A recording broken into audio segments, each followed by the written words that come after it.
GM everybody, welcome to Flywheel, your number one source for everything Frax, DeFi, and everything in between. If you want to know what's going on in the world on chain, well, you come to the right place.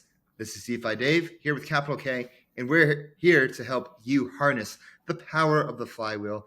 And this time we go to the governance part of the Flywheel. We had on Frax Core Team member John Walch to talk about the latest and greatest in Frax governance. Kit, final thoughts on this episode? Dude, my favorite things are when the Frax Core Team comes on and talk about it. New product, that's just my favorite. We get to vibe and we finally help them communicate that message to the Frax community. We are the Frax Media Network. We are the Frax podcast. And so it's nice to have them on when the time's appropriate. And this is definitely an appropriate time. Real exciting stuff that they're doing. And if you want to keep up with all the exciting stuff that Frax is doing and what we're doing at Flywheel, make sure you hit that bell button. Subscribe to us on YouTube. Follow us on Twitter at FlyboDeFi. Join us on Telegram at FlyboDeFi. You can follow me on Twitter at DeFiDave22. I'm at 0x_K. And we'll see you on the Flywheel and harnessing that power of the Flywheel. So it's going to be a good episode. Go.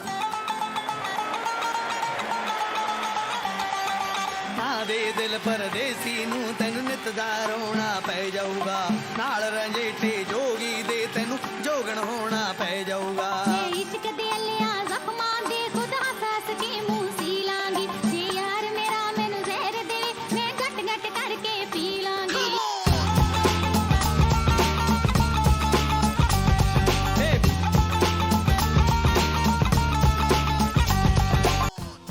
Do you hold ETH but don't know what to do with it? Want to earn those juicy liquid staking derivative yields but don't know where to start? Well, FrxETH is there for you. FrxETH is Frax's native LSD solution, allowing you to earn boosted yields in multiple ways on your ETH. If you want to get started, go to app.frax.finance and turn your ETH into FrxETH today. Welcome back, everyone, to this episode of Flywheel. I'm your host, DeFi Dave, here with Capital K, and today we have on a truly, truly special episode because we have a Frax Core Team member on. We have the latest and greatest to join Frax, John Walch.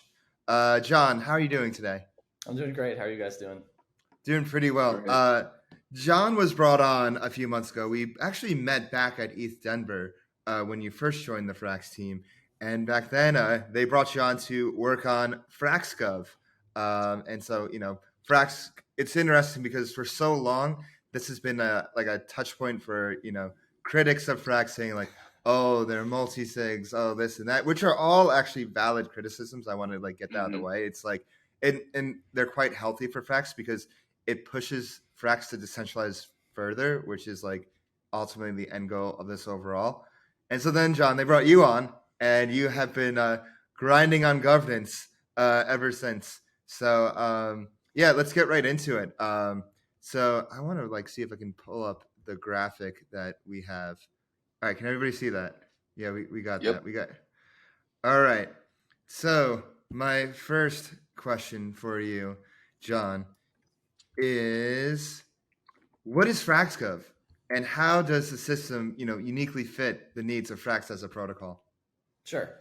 I'll dive just a little bit into, I guess, to put it shortly, lore, to give some context. So our stablecoins are fully permissionless, open, and decentralized, and always have been, always will be.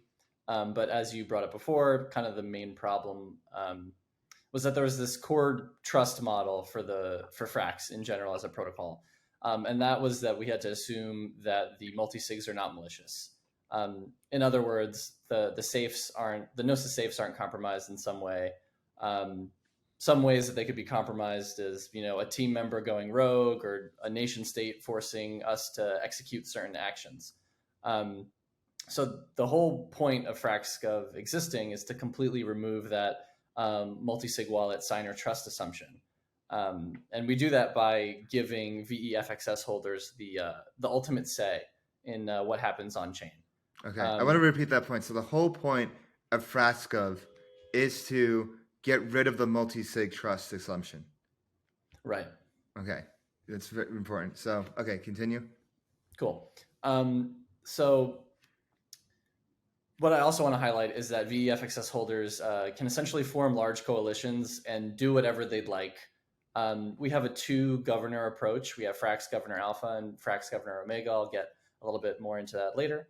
But essentially, large coalitions of VE-FXS holders can basically do whatever they want through Frax Governor Alpha if the proposal reaches quorum and the vote passes. So they can actually replace all the team members on the multi-sig, and the protocol can essentially be completely run without the Frax team after FrxGov goes into effect. Interesting. So like it's really bringing some teeth to VE-FXS beyond just like, snapshot, which is like, has a trust assumption of the team. But with FrxGov, all the chain becomes like the final arbiter of truth. Like everything happens on chain. Like it's set in stone. It's set in stone, etched into the chain. Yeah, absolutely.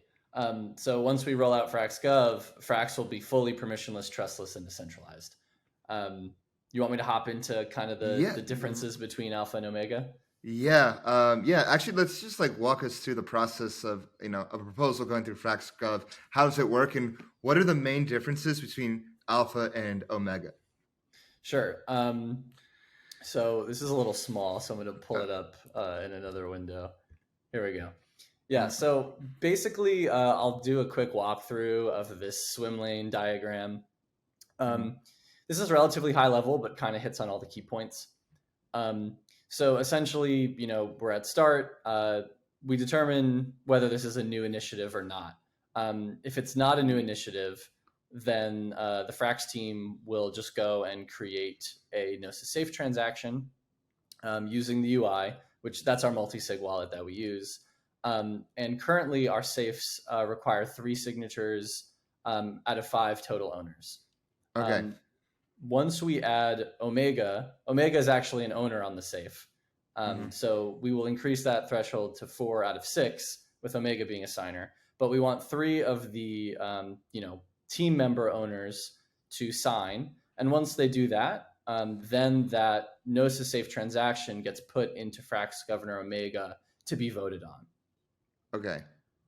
Then there's, a voting period.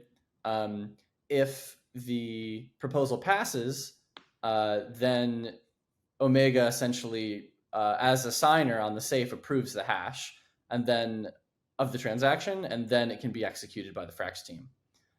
These proposals are actually optimistic, which means that for Frax Governor Omega, all the proposals succeed by default unless they are vetoed. And that's where the VE-FXS holders can come in and say, no, we don't like this. We don't want the Frax team to do this. And so this would be like for like AMO actions, I presume?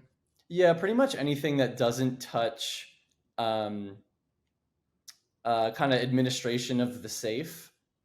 Who's the owners, how many signers do we need, that sort of stuff. And then Omega also cannot change any governance parameters. All that stuff has to be done through Alpha. Okay, got it. So quick question. Go ahead. Sorry, I didn't mean to cut you off.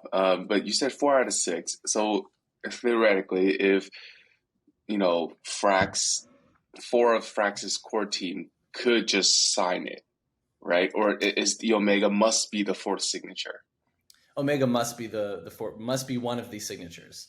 Got it. So the way that is I can get a little technical here, but basically we wrote a contract that hooks into every Gnosis safe, and anytime a transaction goes to get executed, it enforces that Omega signed. And Omega can only sign through these governance proposals. Okay.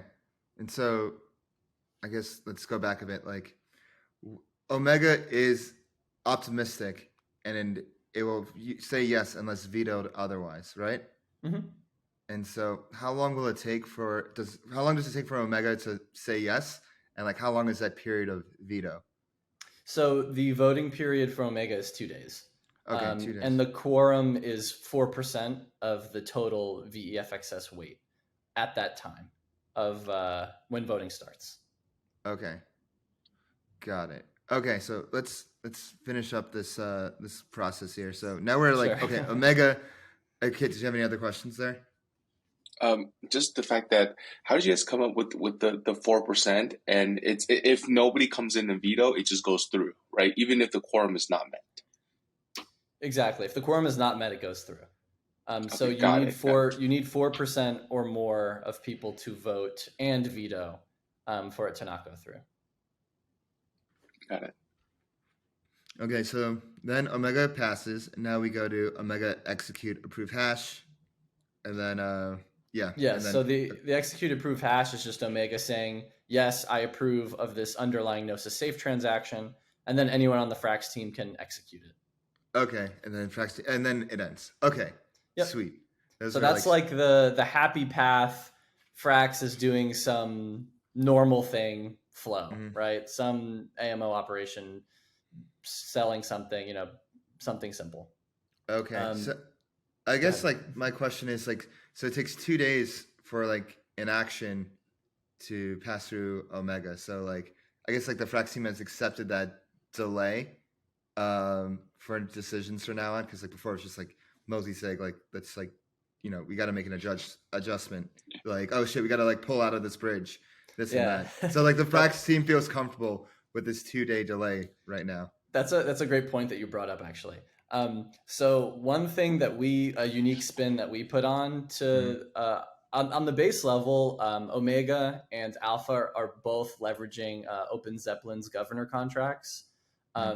So a lot of this code is reused, super battle tested, like the most popular way to run on-chain governance. One little extension that we added is actually if 51% of the outstanding VEFXS weight votes for or against something on Omega, then it immediately either succeeds or fails. So if we had some, horrible scenario where we needed to do something today, we could potentially rally enough people to come and overwhelmingly push a yes. So hit that 51% and then we can execute immediately. Okay. And so like, that's like your like emergency hatch, basically. Like, oh, we got to execute. Okay. Interesting. That kind of reminds me of backup. Well, this isn't like an emergency situation but like it's a situation where I feel like people in the community were rallied, and like a lot of people in the community rallied to vote for Kyber swap to get gauges, because Convex voted not to approve them of gauges, and like they have like a bunch of votes obviously, and so the community was like rallied to actually overcome that, and at the end of the day they did overcome it. So like there is a precedent for like the Frax community for rallying for things, and especially if there's like a dire emergency situation, like I think everybody would be rallied in the chat like right away. Yeah, you could imagine another like another USTD peg type situation that would probably be able to rally a lot of people pretty fast. I'm actually quite there's also go ahead, Kit. I was going to say that there's also the delegation element, right? Like even though the community may not rally, they may have already delegated to folks who are already super rallied, and they're just looking at this all the time anyways. So I think that was a very clever way of having that in case of emergency break glass button for us, and the way the delegation system really supports that in case of emergencies. Yeah, definitely. We're definitely going to strongly recommend our passive VEFXS holders that don't want to vote to delegate to people who do. And so one thing I want to get into is like, have you guys developed like a UI for this, and for like everyday VEFXS holders that like they want to vote like no on an Omega proposal, or they want to delegate their votes, like that's all coming out with like when you guys officially release? Yeah, it's in progress right now. I actually just saw a demo of it earlier today. Oh, you saw a demo? Ooh. Oh. Yeah. I'm so like impressed and proud that Frax is at like this point where like it has to create like something like FrxGov, because I feel like a lot of times like either protocols don't decentralize or they decentralize too early and it fucks them over. And and that's what we saw what happened with Bean. That's what what happened with them in a way that Compound, it wasn't as like dire there what happened with them, but it was still like a governance, and also like recently Tornado Cash. Like you're seeing like you're seeing governance attacks being more and more of like a common attack vector. And so I guess like what are your thoughts on that? Oh, dude, we've talked so much about every kind of governance attack you could ever have. I'll rattle off a couple of them. Yeah. Some of the ones that I find a bit more interesting. Mm-hmm. Like we've mitigated a lot of them. So it's interesting that you brought up the economic attacks. Like a lot of those economic attacks happen through flash loan attacks. Either flash loan attacks, so you can just borrow it and then vote and then return it and then pay a really small fee in the same transaction. So you actually have there's no risk there, right? Because you don't have to actually hold it. Whereas with FXS, right, you have to lock up your FXS to get voting weight. So it kind of is a natural deterrent and kind of like renders it impossible to do a flash loan attack, because if you did do a flash loan, you would have to pay it back with some other capital in the same transaction. And you kind of now have aligned incentives with FXS, right? If you lock up a ton of FXS to FXS, and all of a sudden it's like, oh, I don't want to doom spiral this project anymore because I just spent millions of dollars to acquire their token. It's a similar argument to like the proof of stake argument, right? Where it's like, yeah, someone could acquire a huge amount of Ether and then start a bunch of validators and then try to wreak havoc on the network, but they're burning billions of dollars to do that. So billions. It makes it a lot more difficult. Another thing that we did was, so we decided to make Quorum a percentage of the outstanding FXS supply instead of being some static amount. And that percentage can be tweaked through governance parameters. So for Omega, when you put a proposal on chain, it's just immediately, like a minute later, it can be voted on. And we did that because it has limited power. But for Alpha that has full power, we actually made the voting delay 2 days. So once you put an Alpha proposal on chain, FXS holders have 2 days to either lock more FXS, extend their FXS lock, or delegate to someone else before voting even starts. That's actually good. Yeah, finish your point. Sorry. I was just going to say, in that way, like we don't have to worry about the tiger lurking in the grass, like piling up a certain percentage of FXX supply and then proposing something. And then it's like, oh shit, we're screwed. Yeah. Let's actually walk through an Alpha proposal. So let's start. Sure. We're here. New initiative. Yes. Discussed in the Frax forums. Sweet. It's in the snapshot proposal. And let's say it passes. Great. Sure. Now, like, instead of it just like, waiting for the team to like go execute the will of the people, now the will of the people is it's going to be expressed on chain. So after the snapshot vote passes, so you said the first part, what happens, like FXS holders, they have like 2 days to like basically prepare, like whether they want to like delegate, lock more, etc. And then what's going on with the Frax team? So what does the Frax team do here after the snapshot vote passes? Yeah, so this is just to show that the system is flexible, right? So when the snapshot vote passes, either if it's something that is within the power of Omega, then the Frax team can go create the transaction, put it through Omega, do all that. If it's not, then the Frax team, because we are also FXS holders, or some other VEFX holder can go and propose on FrxGov or Alpha. And you can do that without discussion. Also, we encourage the discussion. We would like the discussion, but it is technically possible to do it without any discussion. Anybody can propose on FrxGov or Alpha? Yeah, you need a certain amount of FXS voting weight to be eligible to propose. How much? We're still working out exactly how much it's going to be, but it's going to be sufficiently high. So it's going to be hard for, people to spam proposals. How high do you think the threshold is going to be? Do you have like a percentage? Is it going to be like percentage? Is it going to be like, I guess, what are you basing off that percentage of? Or is it still in discussion? It's still in discussion. It's going to be a flat amount because that's just how governor works. Okay. Just how governor works. Okay. Yeah. Okay. It'll be relatively high. So in theory, like, could you just like, if I'm like a rogue VE FXS holder and I want to like put something to alpha, can I just like bypass snapshot and just like put something on FrxGov alpha?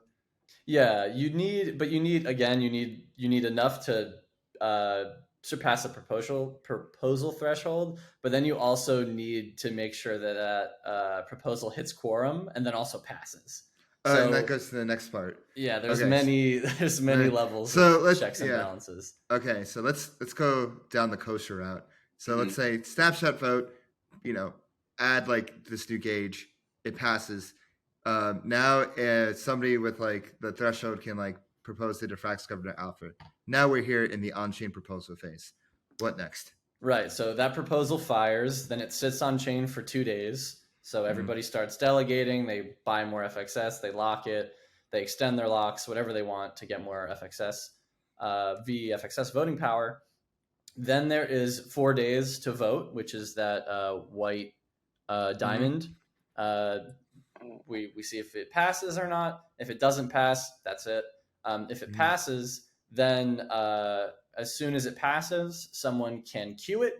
And then a day later, after it's been queued, it can be executed. Okay.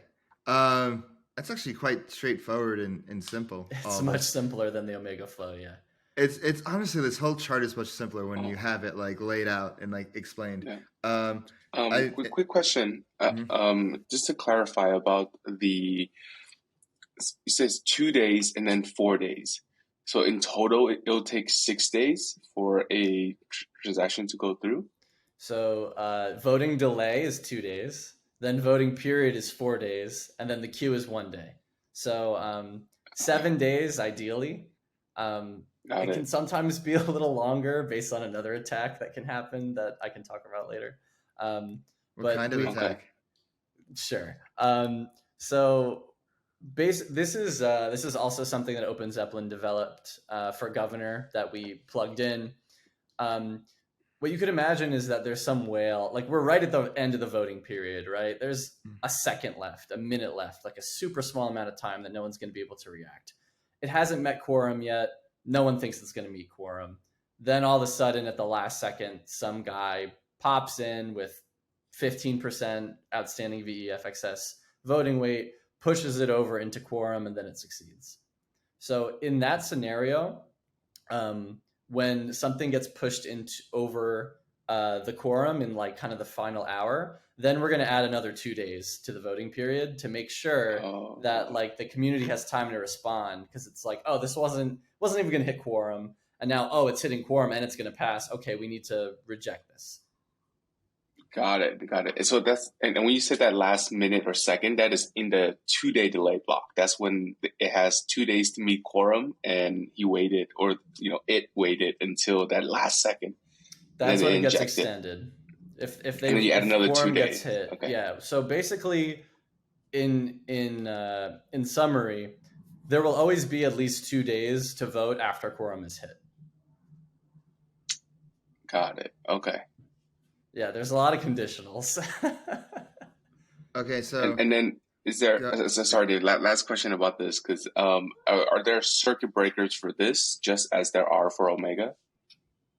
What do you mean by circuit breakers? Like in case of emergency, break glass. Oh yes, awesome. We love guest appearances. Yeah. So is there we need to change a very big governance parameters because something had happened?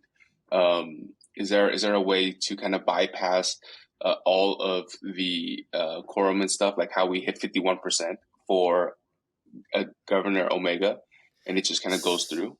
Yeah, so Alpha has that functionality, but we're going to be deploying it where it will effectively never happen, because the way that it works is that, remember I said 51%?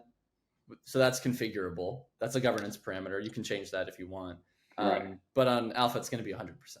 So we would have to pass a proposal on Alpha to drop it back down to something reasonable. But we kind of don't want to use that with Alpha because it should be reserved for like very large things. Nuclear, yeah. Yeah, and those things should take time.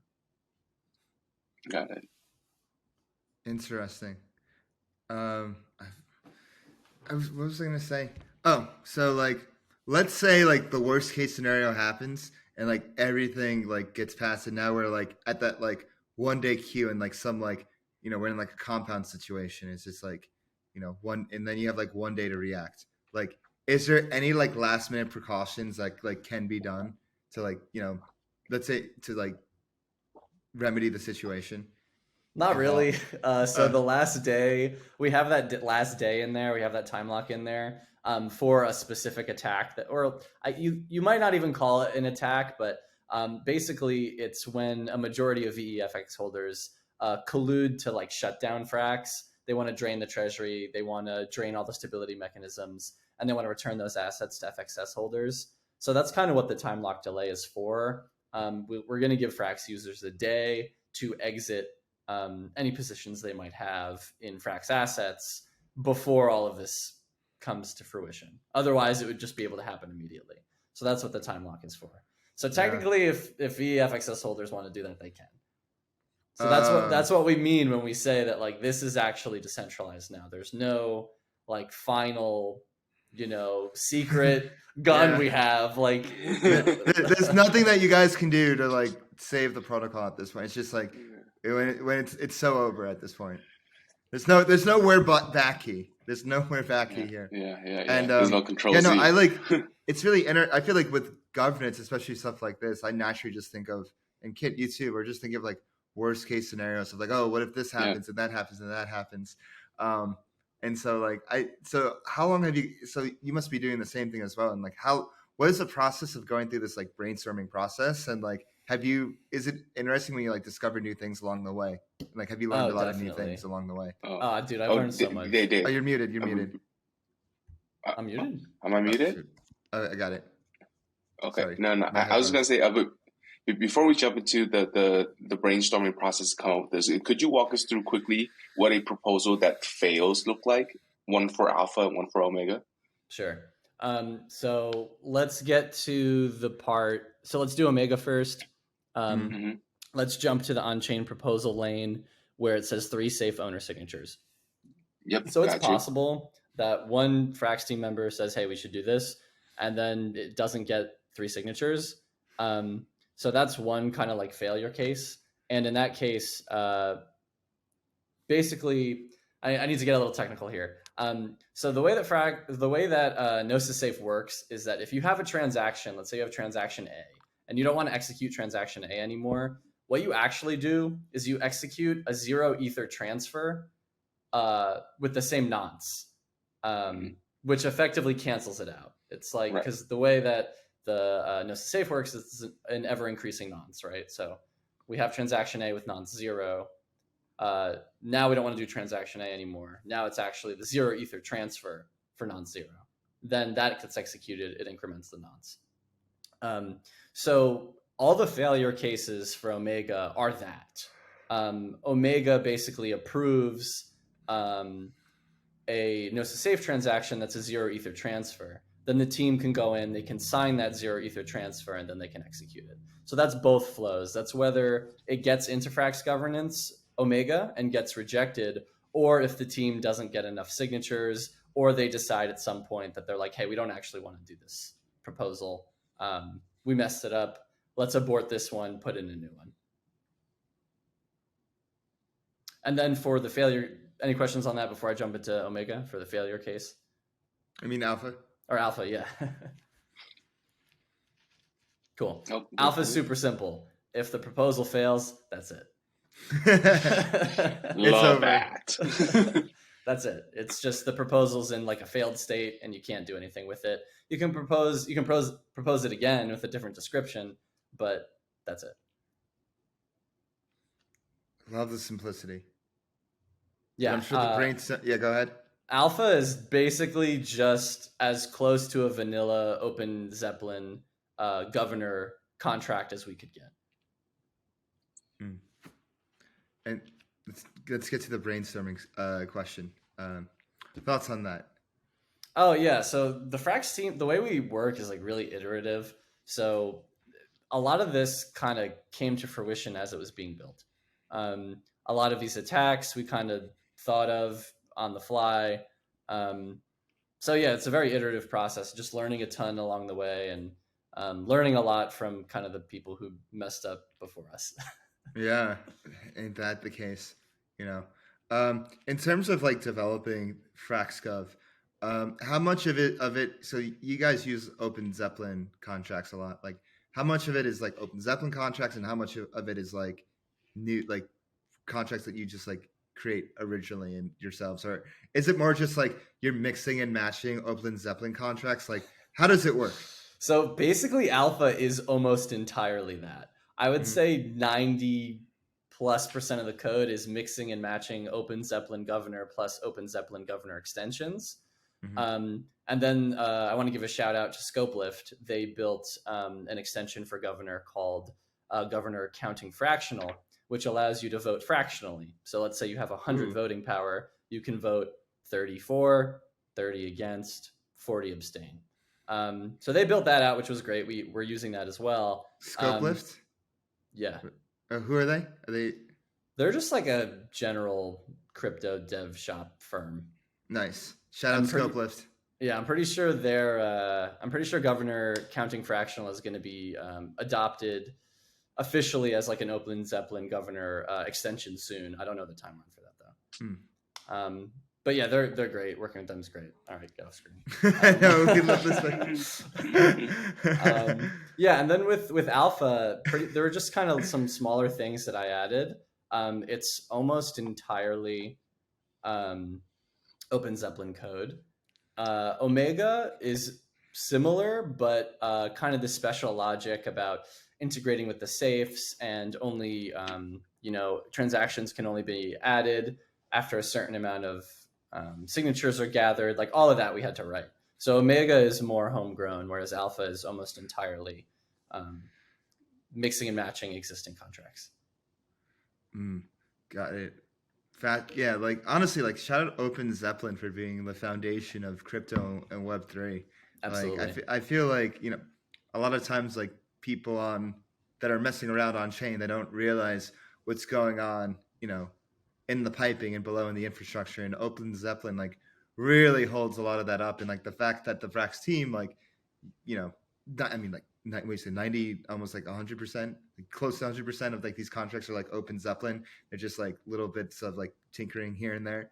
It's like, pretty incredible. Yeah, I'd say like 90% of Alpha and probably 70% of Omega. Yeah. Is there other governance systems that you looked at when constructing FrxGov? Like maybe like, I don't know, like Yearn, Synthetics, like have you like just studied like every DeFi governance, and like are there some things that you like and don't like from each one? Like is there one that like impresses you, like, oh, they do something really cool?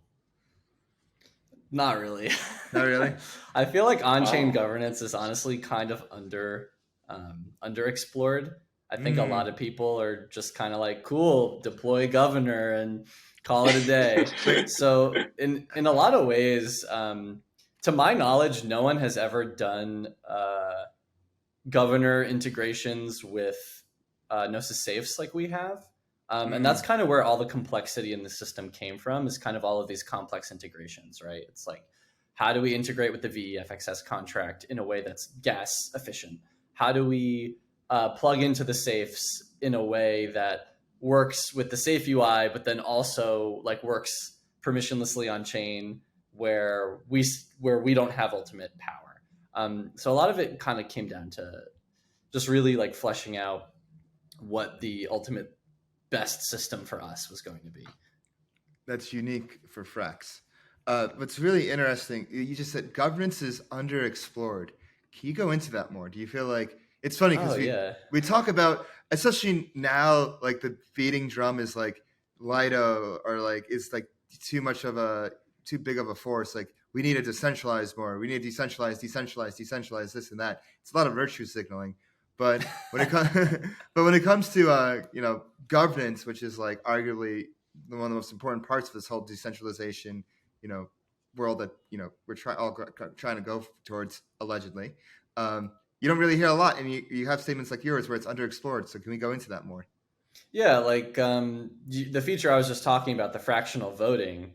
It's amazing to me that that's something that's new. Yeah, me too. Like you would imagine that any smart contract, like let's say you have a smart contract that aggregates a token, and that token has some voting power, and like users deposit that token. You should allow your users so you should either fractionally vote the entire weight based on what your users want, or you should allow your users to partially vote based on their stake that they have in that smart contract. Like this is just stuff we're talking about now. Like this is bleeding edge like governance stuff. And this is stuff that if you ask me should have been around for years. I thought that the governor open Zeppelin contracts would be integrating into Gnosis Safe already. I'm surprised that Frax is the first ones to do that. Yeah, so it's kind of an interesting design, kind of with this two governor kind of system. Santo is very Santo, that's his name. Yeah, he really likes the camera. Name. Whenever I get on a call, he's just like, I gotta stand right out of front. But yeah, so the interesting thing about Alpha is that the reason that Alpha has full control over every Gnosis Safe is because Gnosis Safe has this feature called modules.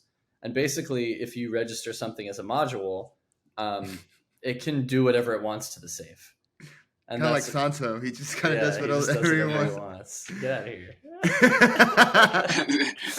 that's Governor Santos right there. Governor Santo is in the upgrade. And then with Omega, we made it a signer, and then we had to create. Gnosis Safe has this feature called guards, right? And they're just you just specify an address, and then that address should have a couple functions that get called during execution, and that's how we stop the Frax team from doing whatever they want with the safes because they need the signature from Omega. And to my knowledge, no one has ever done anything like this before.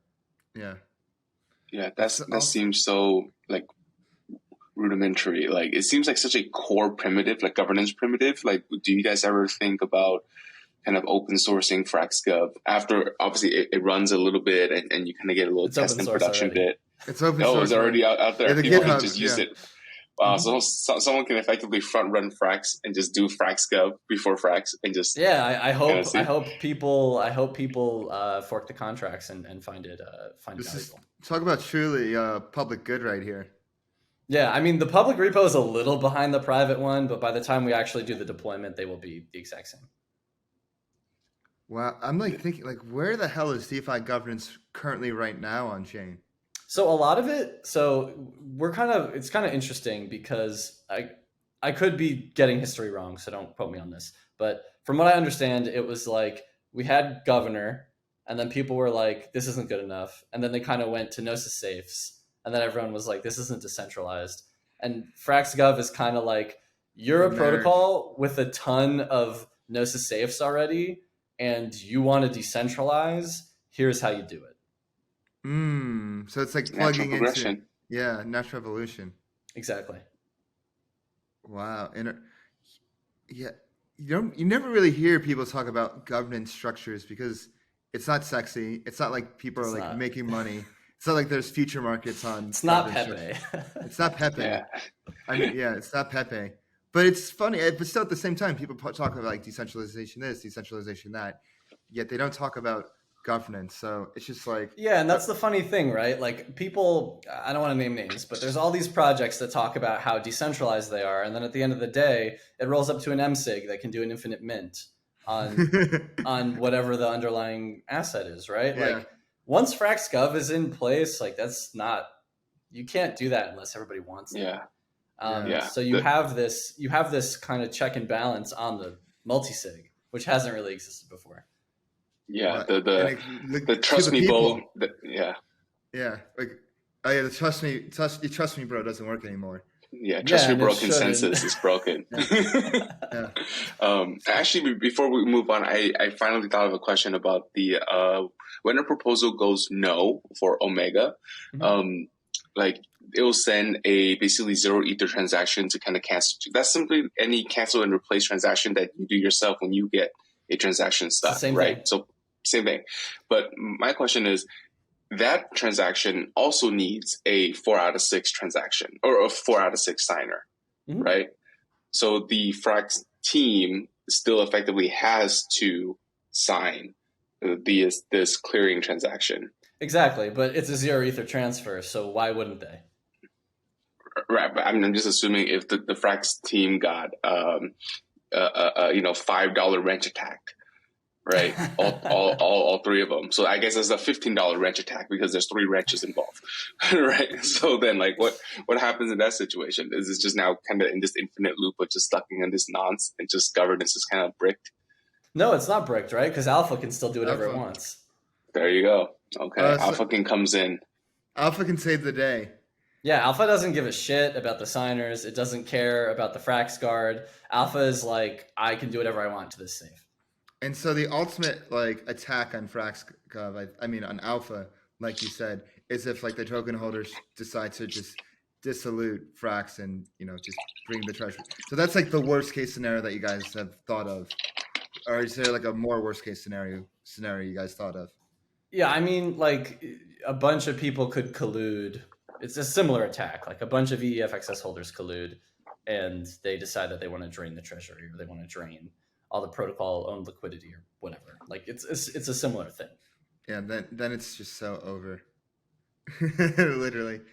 But we're still going, so we're back. I mean, that's one of the I think trade-offs. Yeah, that's a trade-off, right? I think that's a risk that every single like decentralized crypto protocol that has liquid tokens out, like that is an attack that any of them it's possible to do. Yeah. I kind of want to switch gears a bit and talk kind of go, chunk up a bit and beyond Frax governance and talk about Frax. So like you're new to the Frax team. As a recent member that has joined, what's it like working with the Frax Core team? We asked this question to Drake when he joined back then. We asked this to Jack as well. What's it like working the Frax Core team? How long have you been part of the team for? And is it like, what's the experience like? Sure. Yeah, I joined in February of this year, so really not very long ago. Oh, right at Eth Denver. Yeah, right before. Yeah, I was working on FrxGov for like 2 weeks, and then I showed up to maybe a little longer, but like 3 weeks, and then I showed up to Eth Denver with the team, which was cool. But yeah, it's really interesting. Like I've basically worked in software my entire career in like many different permutations. But Frax is kind of like a very unique structure that I've never worked in before. We're like an absurdly small, hardworking, driven, and talented team. There's 8 of us. And like, I think we accomplish a lot with the number of people that we have. Oh yeah. And the amount of knowledge sharing, like we have internal calls twice a week, and the amount of knowledge sharing that goes on in those is ridiculously high. Like I'm just learning a ton and then also able to contribute a bit. So we kind of grow everybody together. One of the things I really like is we have no brilliant, the brilliant assholes. We have none of those. Pretty much everyone is willing to be proven wrong as long as there's good evidence and a compelling argument, which is great. Like if you have that, like I'm pretty happy. Everyone is pretty senior and literally everyone is technical. So we're super self-sufficient and autonomous, very few meetings. And some of the meetings really feel like you're hanging out with your internet crypto friends. So that's pretty great. Wow. The secret sauce of Frax. Everyone's technical. The meetings don't feel like meetings. And I think it's like an engineer's dream. It's just like everybody just goes off, does their thing autonomously, and they come back and like, hey, like this white belt, like come test it out. Shared learnings too. Yeah. Yeah. So I think it's a really good environment for people who know what they're doing. I feel like to like get to that point, you have to be senior because you have to have kind of like both the experience and like and maturity level to like with that kind of responsibility. Yeah, I agree. Yeah. So you said you were doing software. How long have you been in like software for? Like before 7 years total. 7 years. Okay. Yeah. And were you doing like anything like finance related, fintech related, or no? Yeah. So my first job out of school, I worked at a major investment bank on the algorithmic trading services team. Mm-hmm. So we basically helped hedge funds execute their trades like ultra low latency, and then we took a small cut. We were a market maker. I worked at an insurtech startup. But other than that, that's all the fintech experience I have. Yeah. What got you into crypto? Honestly, so I actually started mining in 2012. I was mining Bitcoin in my dorm room. Like Sam. Yeah, because I'm a PC gamer, so I just had like GPUs laying around, and I was like, cool, I'm gonna mine some Bitcoin. And I mined it through like late 2012 through like mid 2013. But then I wound up selling it all, struggling broke college student type shit. Then type regret that. Yeah, regret that to this day. I like played in the same time period. I played around a little bit with like mining Monero and Litecoin and maybe one or two others. And then I just took like a big break from crypto in its entirety until around. I'm a huge gamer, by the way. Like that kind of influence. I had a gaming startup, which we can talk about later. But basically, interested in that. Yeah, but basically, like I got into crypto through like gaming NFTs because I was like, Counter-Strike Go. Some of the skins on Counter-Strike go for like $10,000, right? Steam has a monopoly on that marketplace, and they take ridiculous cuts. And I'm just like, this would just be better if this was open. And then I started learning about this was when like NFT fever was really high. And I was like, oh, you could take a loan out against your Counter-Strike gun skin to go put a down payment on a car or a house. Like that's kind of when it all like clicked for me. It was like, oh, digital goods that have real life value that aren't just a line in a database. Like that's when it kind of all like started gelling. And then I just dove super, like I read like a ton of white papers and got into crypto Twitter and started doing a ton of DeFi. Yeah, that was kind of the journey.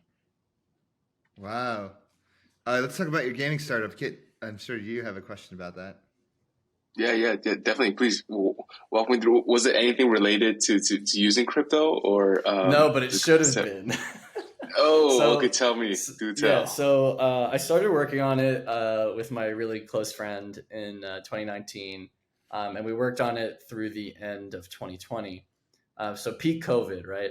And basically what it was it was a website where you would watch a Twitch stream, and then in real time you could bet on what you thought was going to happen or not.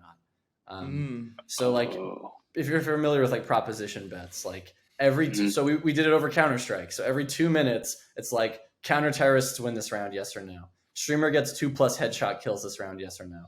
And we just made up a currency that we called whip cash. That was just numbers in our database, but people loved it. Like we had a leaderboard and people were getting super competitive. And in retrospect, I kind of wish that I like built this on crypto rails in some way, because it probably would have been even more successful.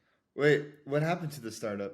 Yeah, we just wound up stopping working on it. It just, dude, if I could say anything about founding companies, is that co-founders are hard. It's really hard to work well with a co-founder. And like this guy is still to this day one of my closest friends. Like it's just really difficult. And yeah, it's just tough. Yeah, totally makes sense. Yeah.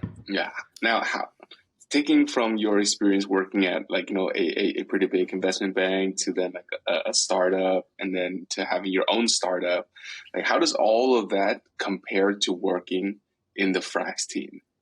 Like effectively still kind of like a startup with multi-billion dollars in so we kind of have to to make fun of Facebook's like old motto. Like we kind of have to move fast and not break things at the same time. So it's a little bit like it's a little bit of like a check and balance, right? It's like I think 2 years ago you can kind of move fast and break things in crypto. It's still okay.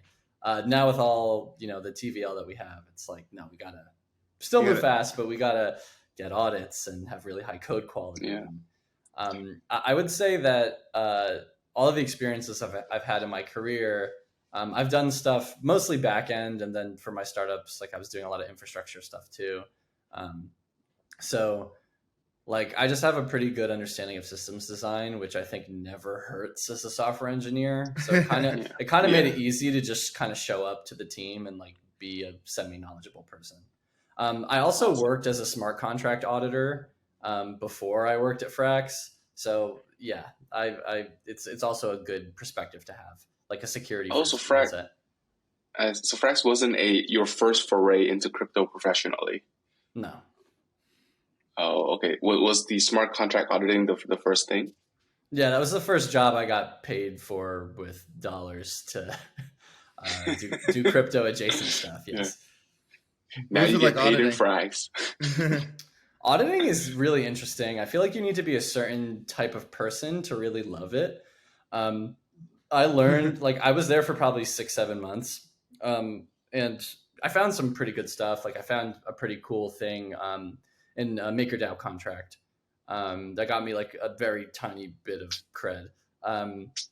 But if you're the type of person that like you're gonna sit at home and take apart a radio and like look at every single knob and every circuit and every wire and think it's fascinating and then want to put it all back together again, then you're probably gonna like auditing. If you like building new things, you're not gonna like auditing. You're not gonna like auditing. But auditing is really like, it really gave me a good breadth of understanding of like what are some of these design patterns and Solidity, like how do people typically go wrong, like what does the unique flavor of bad complexity look like on the EVM and Solidity, what's bad test coverage, like a lot of that kind of stuff. Like you learn a lot of like the don'ts, but you also learn some of the do's. That's really interesting. Like is there a similar design building pattern when it comes to devs building in Solidity? Like, oh, this is like the way you're supposed to build. And we see like some dev, like I'm going to do a remix my way, and they do some like funky shit and like it goes off the rails. Sometimes they're like, hey, they might have discovered a new path, but that's also more dangerous because it's, the new path. Yeah. I mean, that's pretty much the reason that we used Open Zeppelin Governor instead of trying to invent our own thing. Like it's like, okay, cool, we have the collective eyes of thousands of people on these contracts, instead of trying to roll our own thing and then depend on just our team and an audit or two. Yeah, it's really like a case for Lindy. It's like the longer something around, the longer it will be around. But a case for Lindy also is, I always feel I do not have a technical background, so please educate me here. Yeah. There's this reentrancy attack that I hear is very common, and that everybody should definitely avoid that. But yet it kind of just keeps happening. Yeah, so there's a bunch of reasons why it keeps happening. One is that people keep forking old code that has errors and reentrancy attacks. The other is that, like, I'm gonna be a little honest here.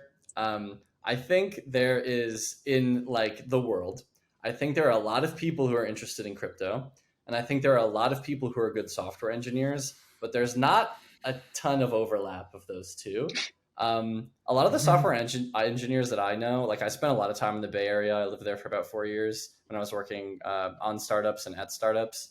A lot of them are very skeptical of crypto for some reason. But it's out of like kind of this place of ignorance. And so I think there's also just a lot of not great talent out there in the wild, especially with anonymous teams. Like you don't know what these people are doing. I'm not trying to like blanket bash on anons, but like that is one of the downsides. Is like you don't know, like is this person's first piece of code they've ever written? Is it just marketing? Yeah, like I've been writing code for 11 years, 12 years. Like, and I think especially earlier on, when there were less people in the space and a lot of these best practices and a lot of these attacks hadn't been seen before, like if it's a novel attack that no one's seen before, like I'm not going to give you a hard time. But like if it's an attack that we've seen 1,000 times before and you're still repeating it, you just kind of didn't do your homework, or you didn't get audited, or your auditors were terrible. And there's plenty of terrible auditors out there. I can confirm that. As one of them. Yeah. You go ahead, Kit. I just want to kind of to double back on your time at Frax right now. Last we spoke with Drake, he said that the team is kind of going through a different dynamic where no longer one person leads one thing. Everybody just kind of like works together on pushing all the product suites across the board. So aside from FrxGov, are there other things that you are kind of working on right now? Yeah, so I think that's becoming more true every day. I helped. So we're going to be deploying I actually don't know how far along this is. It might be deployed already, but on Arbitrum, we're deploying a Frax lend where you can put down ARB and take a loan out, in Frax. Like I built probably 80% of that Oracle and then handed it off to Drake for like finishing touches and deployment. I'm also now just picking. So we're also starting to work on another Oracle that's for FrxETH and FXS versus Ether. We want to use that internally. And then also other protocols want to use it to like list FrxETH and FXS as collateral and various other things. So I'm working on that in tandem with, wrapping up the Frax governance stuff. And then I'm going to be working on the BAM. All that stuff. Oh. So, yeah. Oh, they're putting you on the BAM. Mm-hmm. Okay. Are there like a favorite project that the team is all kind of like vying to work on together? Because obviously you can't have all BAM. 8 guys working on one thing. I think it's BAM too, but I want to hear. Like we're pretty like half the team is like super cross functional, right? Like I think Sam and Dennis are very like mechanism designy, and then Dennis will write some code. And then me and Drake and Travis are like especially like, hey, we're engineers, like, but we're gonna weigh in on stuff. So it kind of like cuts pretty cross functionally. Like most of the team works on most things in some way. Like the front end, thank God, the front end for FrxGov is being built by Justin. So it's kind of like, it's a team effort across the board. With BAM, have you started doing research into that? Just a little bit, just the stuff that we've kind of talked about, really high level stuff on like some of the calls. Like I don't really have any alpha. You probably know about as much of it as I do. We're having on the founder of Infinity Pools the week after this interview.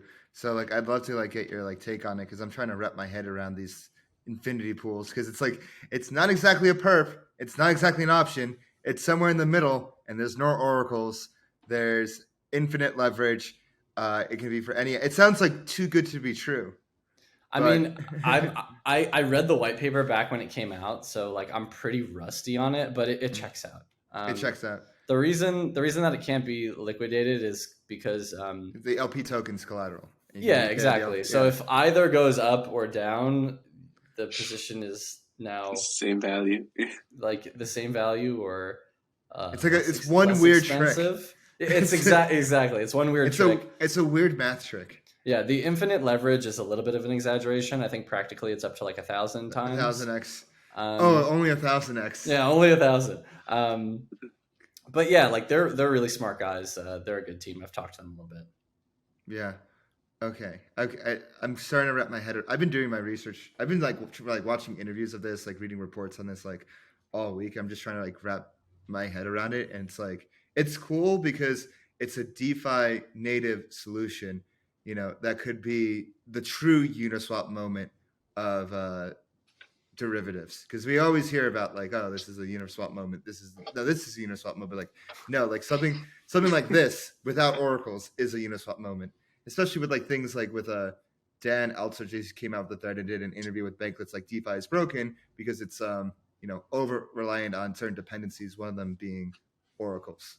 So, oh yeah, I read that thread. Yeah, it was a good thread. Did you read that thread?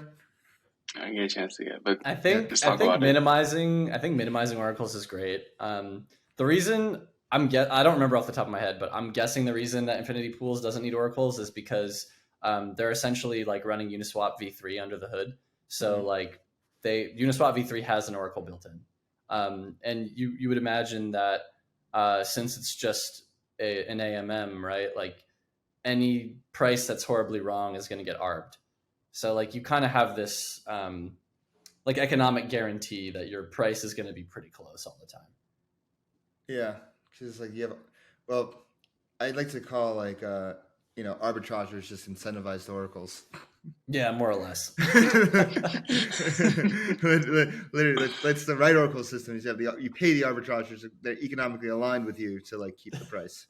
That's honestly probably one of my favorite things about crypto. Just how it's like changed my thinking in some ways. It's like, hey, if you want people to do something, just go incentivize them. And like when you start thinking about the world in that way, like it kind of clears up a lot of like stuff that makes no sense and is misaligned.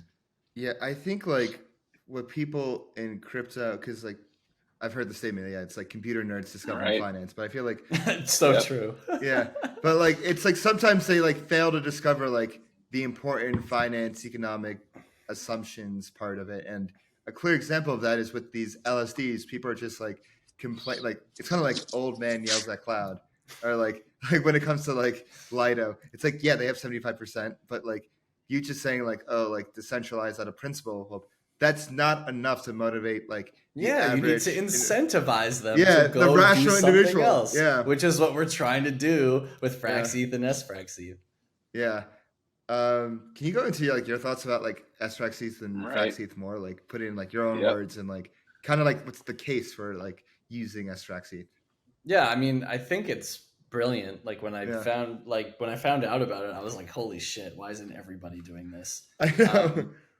But yeah, so the interesting thing that it does, it's the 2-token model, right? You have the stable coin, which is FrxETH, which doesn't really have any comparable tokens in the market right now. And then you have stake FrxETH, which is kind of similar to wrapped ETH or RETH, in that, you know, the yields, it just kind of goes up in price, but the unit that you have doesn't change. The reason that's interesting is because when you put Ether into the FrxETH ecosystem, you turn it into FrxETH. And then there are multiple things you can do with it. One of the things you can do with it is you can go turn it into staked FrxETH and you get a yield. Or you can go LP in a pool. In the future, you'll be able to use it as gas on Frax chain.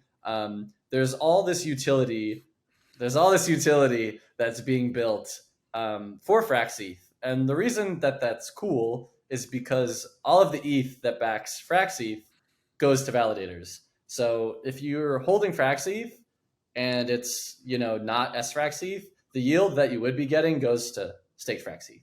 So that's why we can have a better APR. It's so simple. It's very simple. So it's very simple. And it's very DeFi. Yeah. And I saw in the chat today, they compared like FrxETH to FXSETH, a checking account to a savings account.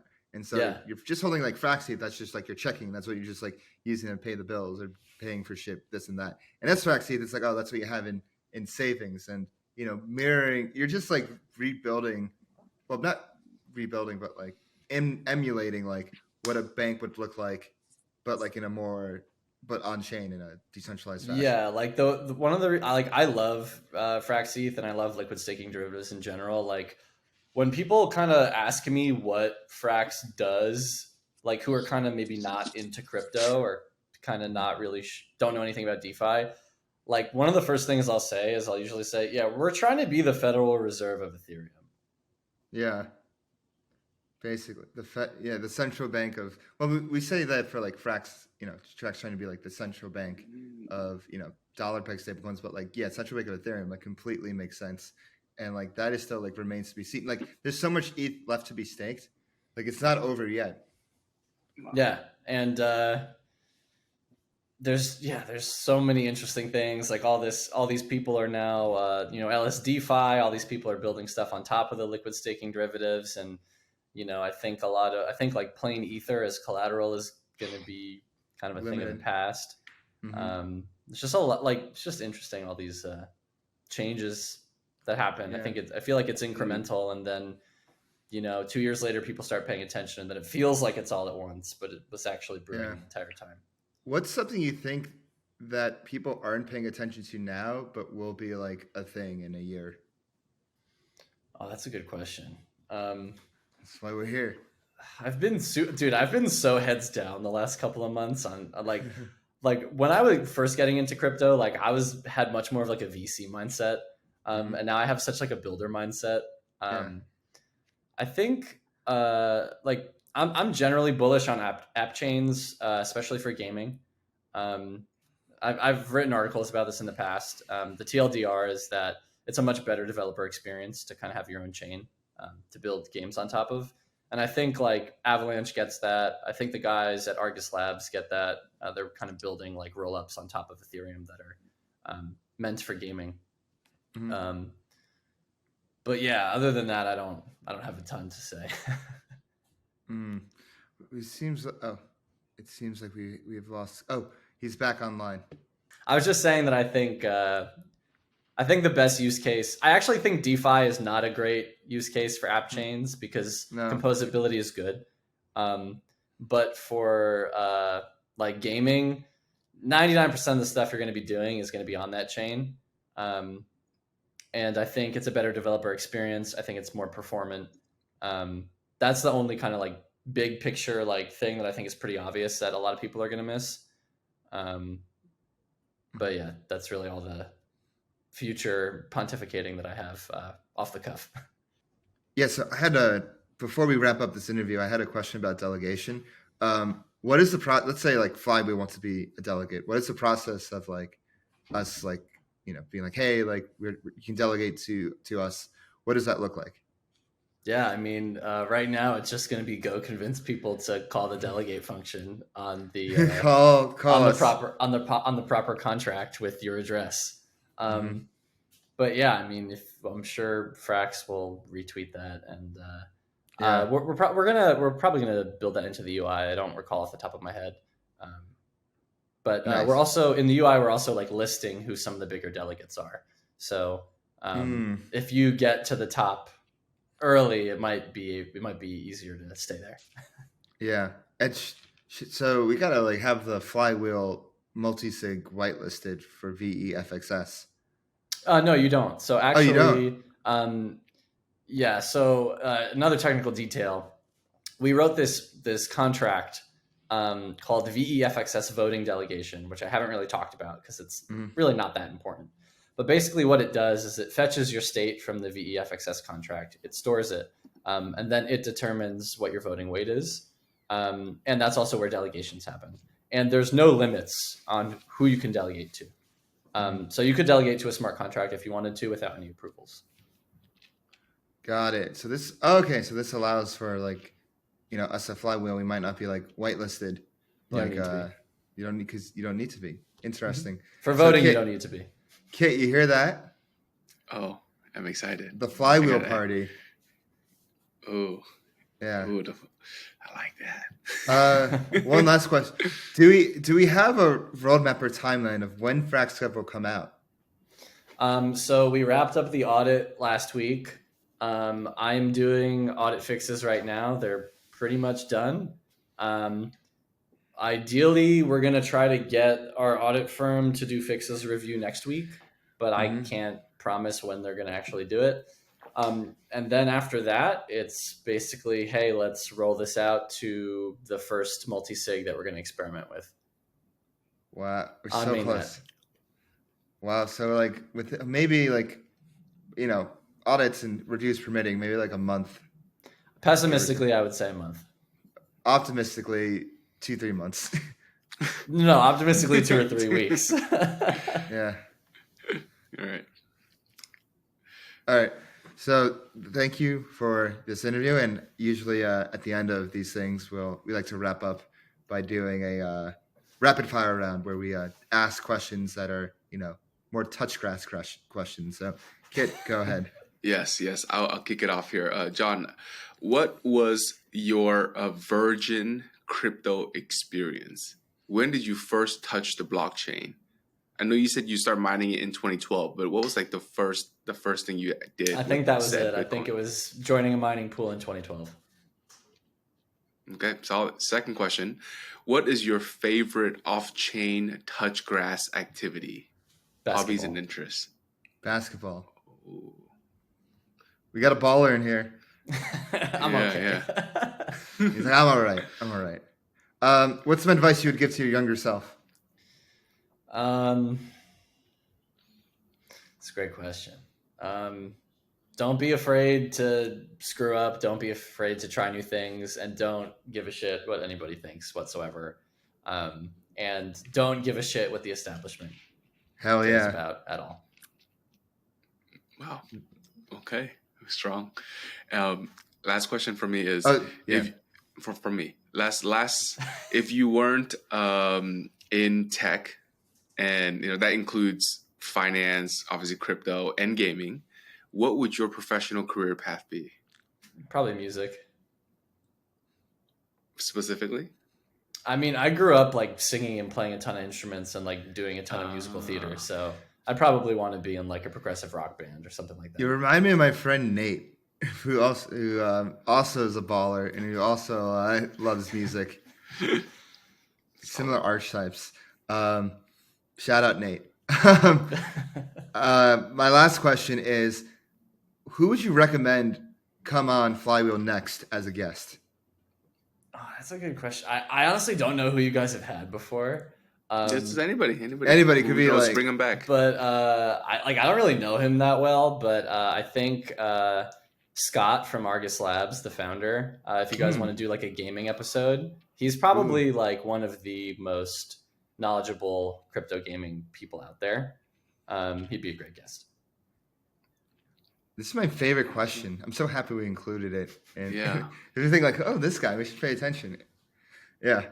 But John, thank you so much for joining us. We've been FrxGov pilled. We hope this sparks a renaissance in on-chain governance for DeFi and beyond. Thank you again for joining us. Hope to see you soon. Of course, guys. Thank you, Thanks for John. the time. Welcome to the Flywheel postgame, everyone. I'm your host, DeFi Dave, here with Capital K. We just got done with the FrxGov episode, and I learned a lot. I'm not sure about you, kid, and I think you learned a lot too. I sure did. What did you learn in this episode? I learned that a lot of users are like I am, and they don't really care about governance, even though we put on this decentralized kabuki theater. And then when John actually just said it straight up, like, nobody cares.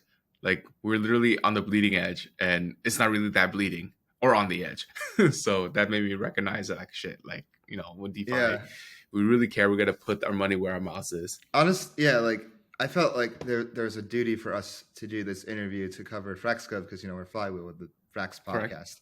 And so, but like going into the interview, I'm like, how much can we talk about governance? It's not like, you know, it's not like a FrxLand or FrxETH where you could like, you know, get people's imaginations going. It's like, it's Frax, you know, governance is like something you have to do. And it's like, but it's still like super, super important, but it's not the sexiest thing. But like, honestly, the way that he was describing it, when you get into like, when you do end up talking about the edge cases and like governance doesn't matter until it like really matters. So when you do start talking about the edge cases and like the worst case scenarios, like then it gets interesting. And I felt like as the episode was going on, that's when I kept on like getting into it more and more when I was like, wait, when he's going down the flow, so I'm like, wait, like what if like this happens or that happens in Omega and Alpha? And so like, I thought this was like a really fascinating interview in that regard. And at the end of the day, what FrxGov does is bring final power to VE-FXS holders. If VE-FX holders want to say, fuck it, drain the treasury, they can do that. Like it's like basically the protocol, like the core team passing the torch to the community. Like this is like a really big growing up stage for the community. You know what I mean? Dude, this is a massive, massive change. Like arguably this is one of the largest product releases because it changes all the products. You know, like now this is like this layer that touches every single one of the product. And I'm very excited to see how they roll it out. Because I remember at the end, maybe this was off camera, but he said they're going to start with like just one MSIG and then kind of see where that grows. So I love how Frax takes a very slow and steady approach, but also, you know, move fast and don't break things approach, you know, as he so eloquently said. Move fast and don't break things the Frax way, because you can't. And what is what else? I'm trying to think. Oh, dude, the one thing I felt as we went through this pod, it was like the more we talked about governance, I felt like this is definitely a start of a new governance primitive, and how it's already open sourced and ready for the people to kind of take and run with it.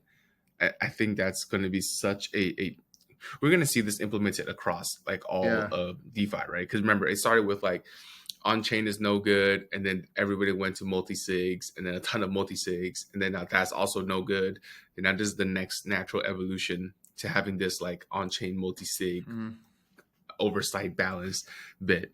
And I found it interesting how they constructed it, where it basically plugs into Gnosis safes. It makes them decentralized. It's like, hey, like first they had governor contracts and people are like, we don't want that.